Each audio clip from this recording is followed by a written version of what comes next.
we have a lot of experience on the stage. You know, some of us start to have some a little bit of white coming in, you know. But there are some young guns who are surprising. Our next contestant, he grew his business from 1 million to 10 million in his first year of operation. How did he do that? Door knocking. I tried door knocking. It's difficult. It is grueling. But he did it. He never stopped believing in his dreams. He ignores all the naysayer. Please welcome to the stage the corner of Mag Roofing, Sidrit Vukaj.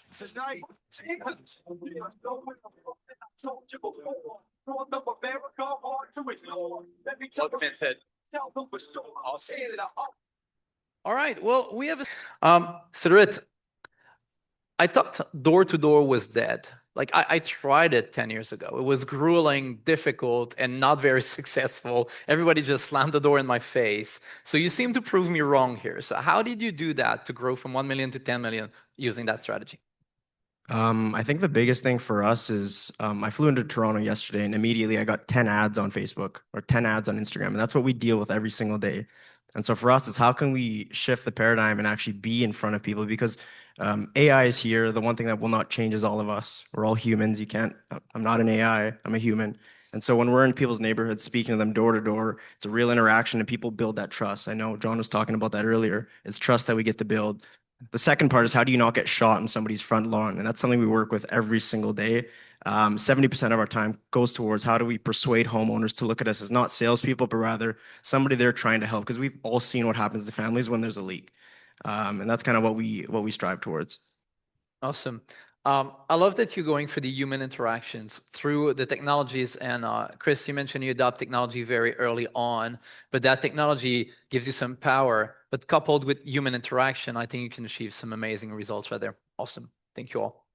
All right. So we can see you properly. Gee, we got one right here. Perfect. Go for it. Yep. This is Chris from Ready Roofers. My question is directed to Sidrit.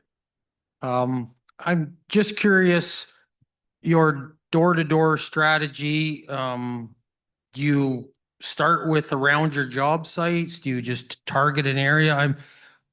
Why I'm asking this question is we walk into a lot of sites that there's so many roofs that are only 7 years old. How do you train your staff to look for worn out ones? Give me an overview.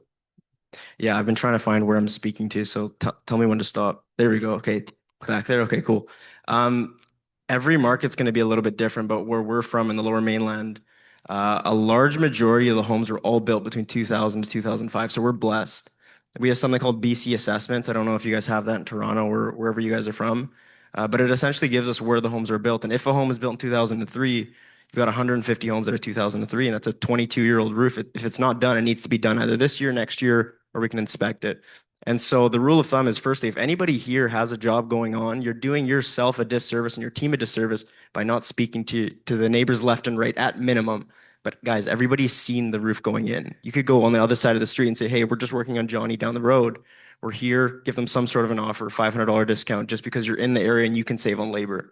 And so that'd be my biggest thing. We start with fresh areas, but if we're working in an area, that's prime real estate for us to go and knock and speak to people.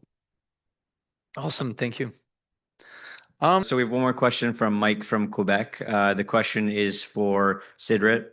How do you set up your door knocking crews? How many people do you have in your company who knock doors? And can you tell me what are the average roofing sales from that?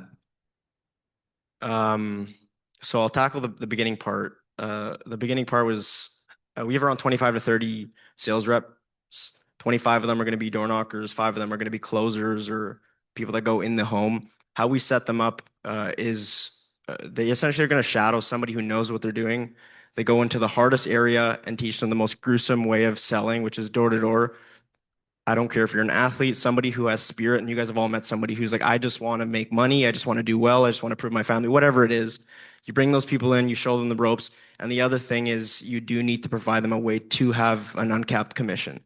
Did I answer all your questions? What was the final part of that? Yeah, that was pretty much it. Was it? There was one more piece, but I like that you have an uncapped limit to what they can make. So that allows for overachiever to go like through the roof, literally. Awesome. Thank you. Ma'am, sorry for that. Go ahead. All right, last question for you guys. I'd like an answer from each and every one of you. What is a single business decision that you made that had the greatest impact on your growth? Let's start with Devin. Thank you for sharing. And Sid. So two things. Firstly, it's investing into your people, investing into your team, because the greatest return that you'll get is from your team members, your sales reps. One sales rep can bring the company $2-3 million while also providing for himself and his family. So that's the one thing. The second thing as well is I think it's shifting people's perspective on sales. I know there's tons of people here that tell themselves, I am not a salesman. You are a salesman. You probably had to sell your son on why he had to get ready for school and leave early. And so shifting people's perspectives on sales is something you do for people, not to somebody. Because all of us here probably think we're the best. And so we need to portray that, because if you cannot help this person with the roof, they'll go down the road and find somebody else. And so that's been the biggest thing for us. Awesome. Well, thank you so much. Through all those answers, we heard